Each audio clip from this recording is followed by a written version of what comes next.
No'ruz to'g'risi so'zlasak, No'ruzningki xosiyati nihoyat ko'p. No'ruz Uyg'urlarni asos qilgan butkul turkiy xalqlarning an'anaviy bayrami. No'ruz paydo bo'lgani 3000 yildan 4000 yilgacha vaqt bo'ldi. No'ruzning paydo bo'lganiga nihoyat uzoq vaqt bo'ldi. Bu No'ruzning qadimiyligi qarab buni ko'ni narsa bundoq deb bilishga bo'lmaydi. No'ruz millatimizning bir isil mirosi, isil an'anasi. No'ruz tabiat bayrami, emgak bayrami, inoqlik bayrami. No'ruz payti tabiat bayrami deganda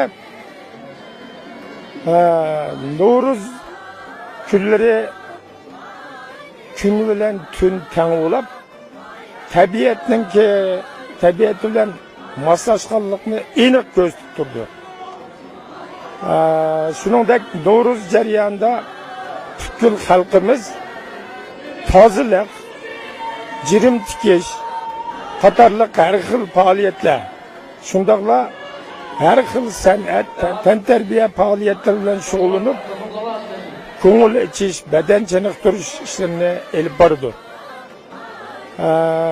No'ruz 4-5 ming yil yashagan No'ruz buningdan keyin mangu yashaydi. Toki insoniyatning oxirgi kunlariga qadar yashaydi.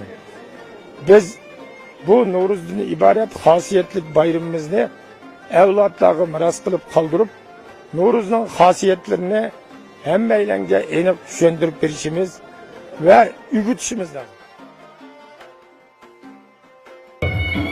No'ruz keldi hoş gülüp, gülgüncüler eçilip, dekanlarının yerge, uruklar mu çeçilip.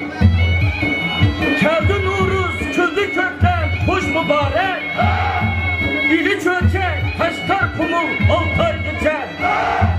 Kızıp tepti, milis meşrep, avsudumu.